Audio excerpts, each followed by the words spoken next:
ये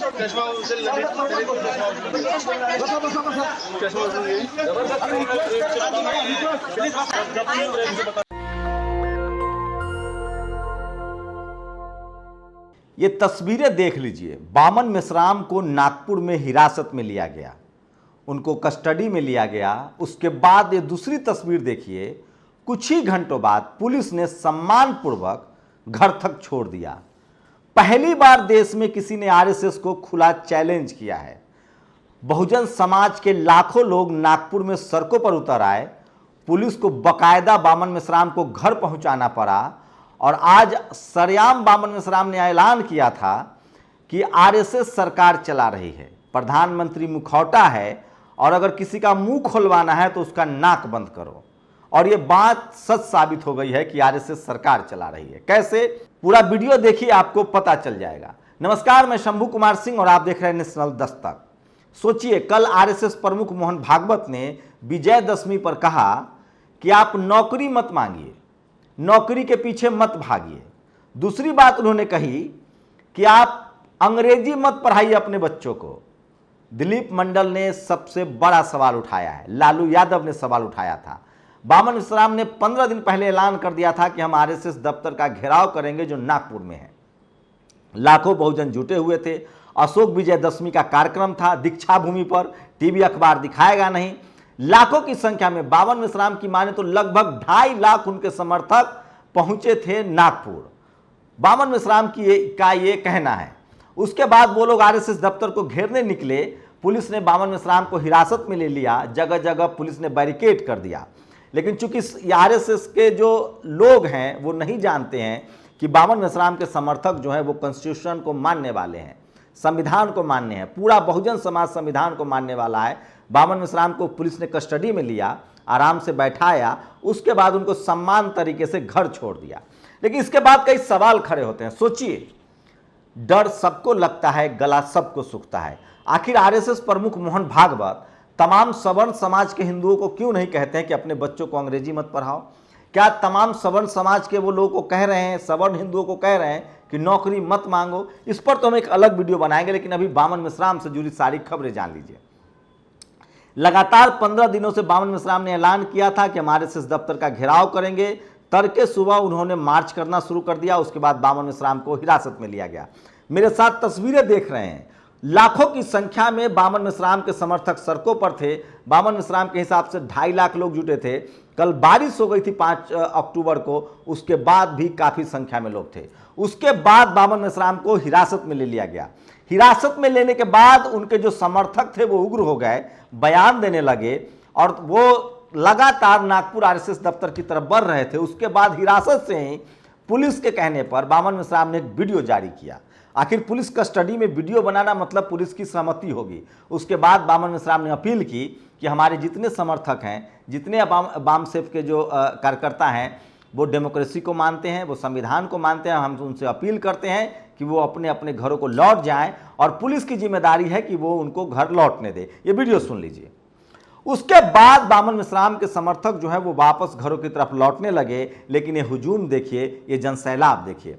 सिर्फ 4 घंटा के अंदर पूरा नागपुर जाम था और बामन मेश्राम को डीसीपी रैंक के अधिकारी ने उनको जाके ससम्मान उनके आवास तक छोड़ दिया।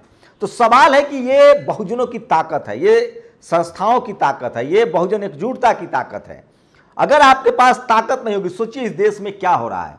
बाबा साहब अकेले लड़ रहे थे, मान्यवर साहब अकेले लड़ रहे थे, फूले अकेले पड़ जाते हैं। बहुजन समाज की हार की सबसे बड़ी वजह उसकी सामाजिक एकजुटता नहीं है। हमारे समाज में जितने संगठन है और वो एकजुट हो जाए। आप सोचिए, आज के दिन में जब बामन मेश्राम की गिरफ्तारी हुई तो पूरे बहुजन समाज को एकजुट होना पड़ेगा और उसी एकजुटता की ताकत थी कि उनको छोड़ दिया गया।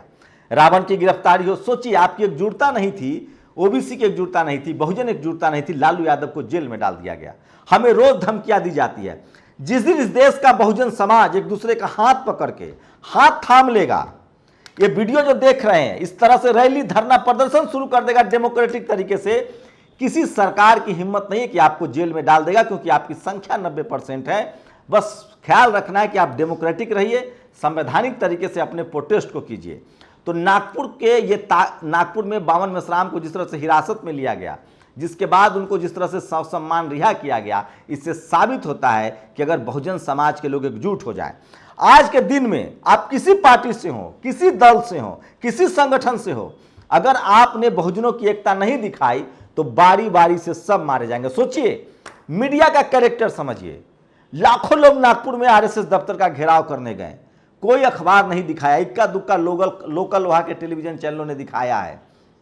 लेकिन सोचिए, 5 लोग कभी बाबरी मस्जिद के विरोध में, कभी ज्ञान वापी के विरोध में, कभी कुतुब मीनार के विरोध में, कभी ताजमहल के विरोध में जाते हैं, पूरी मीडिया पहुंच जाती है।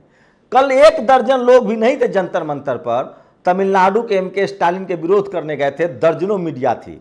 तो ये है मीडिया की ताकत। लेकिन वो तो शुक्र मनाइए कि सोशल मीडिया है, लोगों तक खबरें पहुंच रही है। दीक्षा भूमि में 10 लाख से ज्यादा लोग जुटे हैं। भारत के हर राज्य, हर स्टेट, हर शहर में कल लोगों ने बुद्ध धर्म को अपनाया है, बाबा साहब के विचारों को अपनाया है। लेकिन कोई आपको नहीं दिखाएगा। ये है मीडिया की ताकत। नेशनल दस्तक को इसलिए लगातार मनुवादी, जातिवादी, ब्राह्मणवादी लोग हमले कर रहे हैं। हमें डराया जाता है, धमकाया जाता है, कभी एजेंसियों के द्वारा, कभी मनुवादियों के द्वारा। लेकिन डरना सॉल्यूशन नहीं है। इनसे बात करनी पड़ेगी, डेमोक्रेटिक तरीके से बात करनी पड़ेगी, कॉन्स्टिट्यूशनल तरीके से बात करनी पड़ेगी और बहुजन समाज को अपने टीवी अखबार खड़े करने पड़ेंगे, अपनी सोशल मीडिया खड़ी करनी पड़ेगी। सोचिए, कल दिल्ली के अंबेडकर भवन में हजारों लोगों ने धम्म की दीक्षा ली। दिल्ली के सोशल जस्टिस मंत्री राजेंद्र पाल गौतम थे, किसी मीडिया ने खबर नहीं दिखाया। आज नागपुर में आरएसएस दफ्तर का घेराव का ऐलान किया था बामन मिश्राम ने, लाखों लोग जुटे, किसी टीवी अखबार ने नहीं दिखाया। नहीं दिखाया, कोई बात नहीं है, एकजुटता रखिए। बहुजन समाज के लोगों को एकजुट होना पड़ेगा और इसी एकजुटता ने मजबूर कर दिया फडणवीस की पेशवा सरकार को। वहां दरअसल मुख्यमंत्री के तौर पर भले शिवसेना के हों, लेकिन वहां सरकार चल रही है आरएसएस की, जो कि बामन मिश्राम के हिसाब से पूरे देश में जहां जहां बीजेपी है वो आरएसएस की सरकार चल रही है। आरएसएस को उन्होंने मजबूर किया और पहली बार किसी संगठन ने आरएसएस को खुलेआम चुनौती दी थी कि हम आपका दफ्तर घेरेंगे। और कम से कम इस वॉर में बामन मिश्राम अपर हैंड्स दिख रहे हैं। उन्होंने जो कहा था वो किया, पुलिस ने हिरासत में लिया, उनको जाकर फिर छोड़ना पड़ा। अब बहुजन समाज के लोग तमाम तरह की अटकलबाजी करेंगे, गॉसिप करेंगे, जो उनको पढ़ाया जाता है। बामन मिश्राम मिले हुए हैं, अरे मिले हुए हैं कि जुले हुए हैं बात की बात है। सड़कों पर आके विरोध प्रदर्शन तो करो, हौसला तो दिखाओ। किसी ने ठीक ही कहा है कि जो समाज सड़कों पर पसीना नहीं बहाता है वो समाज सत्ता तक नहीं आ सकता है। तो बामन मिश्राम ने आरएसएस का जो धरना दिया, प्रदर्शन दिया, सोचिए आरएसएस की भाषा बदल गई है। अब वहां संतोष यादव नाम की महिला को, जो पिछड़े समाज से हैं, गेस्ट बनाया जाता है। अब आरएसएस ने नई कॉन्स्पिरेसी शुरू कर दी। उसका कहना है कि नौकरी मत मांगो, उसका कहना है कि अंग्रेजी मत पढ़ो। क्या है इसकी राज? क्या चाहता है आरएसएस?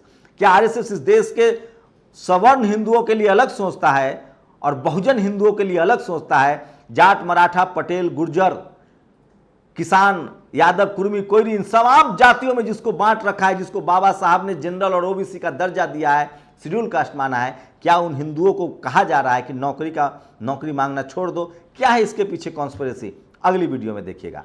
पूरी वीडियो पर अपनी प्रतिक्रिया भी जरूर दीजिए कि क्या बामन मिश्राम का आरएसएस का दफ्तर घेरना का फैसला सही है या गलत है, और क्या बहुजन समाज अगर एकजुट न होता, क्या बामन मिश्राम के साथ एक संगठन न होता, तो क्या बामन मिश्राम को ससम्मान पुलिस वाले उनको घर तक छोड़ते? संगठन में ताकत है, ये बाबा साहब ने कहा है। अपनी प्रतिक्रिया जरूर दीजिए। और क्या समय आ गया है कि तमाम बहुजनों को पार्टी और संगठन से ऊपर उठकर एक दूसरे का हाथ थामना चाहिए, चाहे वो नेता हो, अभिनेता हो, पत्रकार हो, एक्टिविस्ट हो या एक आम बहुजन हो? क्या सबके साथ जिस पर अत्याचार हो उसके साथ खड़ा होने का वक्त आ गया है? अपनी प्रतिक्रिया जरूर दीजिए। शुक्रिया।